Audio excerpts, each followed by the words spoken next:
Hi there, Dr. J, Steve Jensen. Good to see you. Hope you've had an awesome week, maybe day. What's some of your wins? I'd love to know about your wins. Look, these little tips that we give you are all great, and I'd love to know how you're going with them and if they are helpful. And have you downloaded our ebooks? We've got some fantastic sales guides like the 7 questions and the 4 triggers.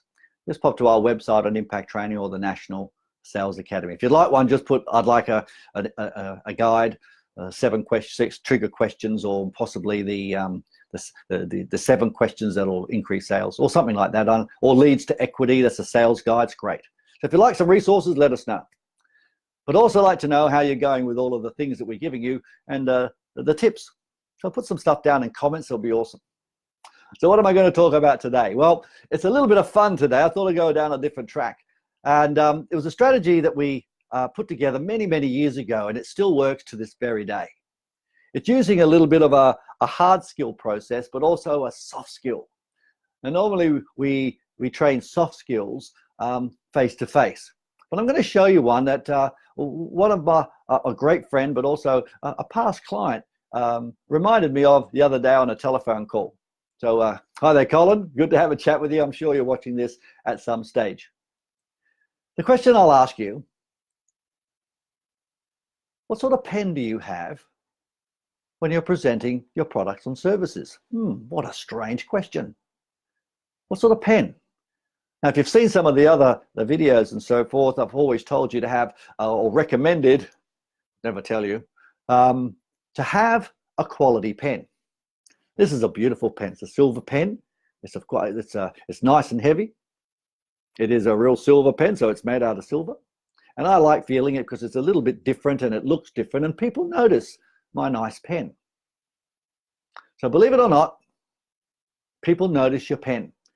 So if you've got a crummy pen or a broken one, or a little one that's got a bit of plastic broken, recommendation, if you've got a damaged one, toss them out. Don't use them, because it will create a negative impression. You might say, wow, no one notices the pen. I can promise you they do. They'll notice your shoes. So do you own a quality pen? If the answer is no, I'd recommend that you go out and buy one. Yes.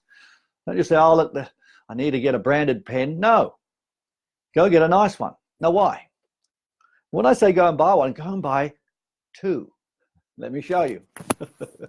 These are my pride and joy. I've got a couple of others. As you can see, they're different types of pens. One's a fat one and one's a skinny one.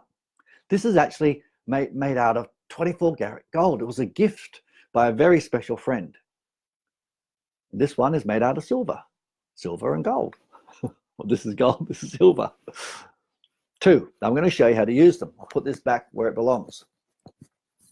They should be a different color because you're going to use them to make sure that, you're going to write things down when you're doing your presentation. And even if you're not writing a lot, you can always allude to things. The next thing is, when you're presenting your product and service, bring out your pen, you're chatting away, and again, people peripherally will see it's of quality.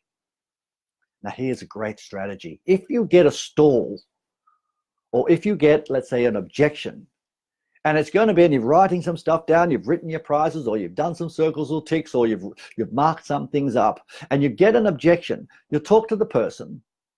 And then what you're going to do is you're going to try to overcome the objection, or let's say the stall, find out if it's only a stall. And what you're going to then do is shift in your chair. I can understand that, and shift in your chair. So just make sure it's just shifting, not 2 or 3 times, just once. What I'll suggest you then do is to then put the pen in your pocket or out of sight, and then have the conversation. In other words, when you take the pen away, there's no decision-making process in place. In other words, oh, he's not going to get me to sign anything. He's not going to write anything down. We're just going to have a conversation. So put it away.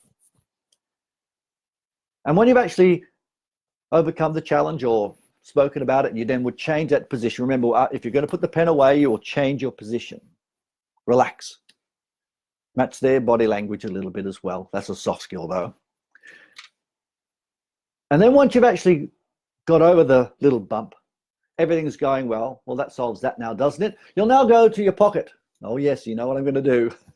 And you'll bring out a new pen. You'll say, oh my goodness, let's just get the paperwork done and dusted. And all of a sudden, sometimes they go, oh, that's a different pen. You say, yes. Well, guess what?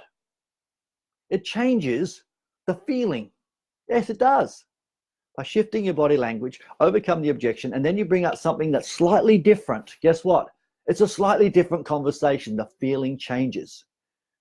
This is a really easy thing to do. So when you're having the two pens, don't have them both out. Have your good pen over here.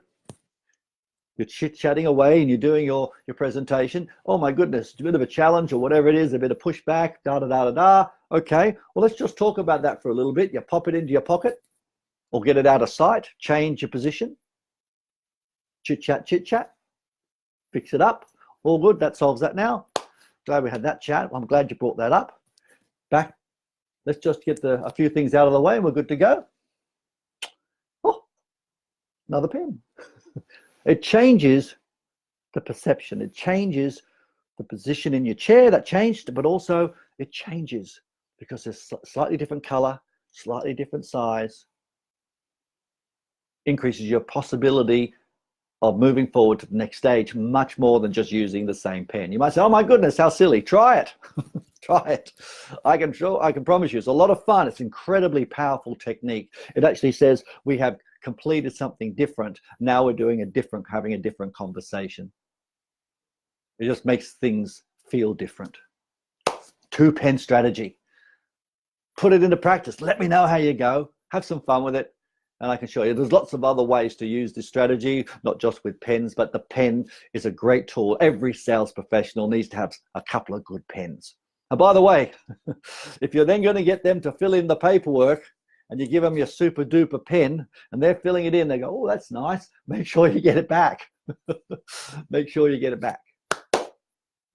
I've actually left one behind too, but I've got it back eventually. Guys, I hope you found that a bit of fun, but also I can promise you it does work. All right. Let me know how you go. Pick some goals. We'll see you later. Bye for now.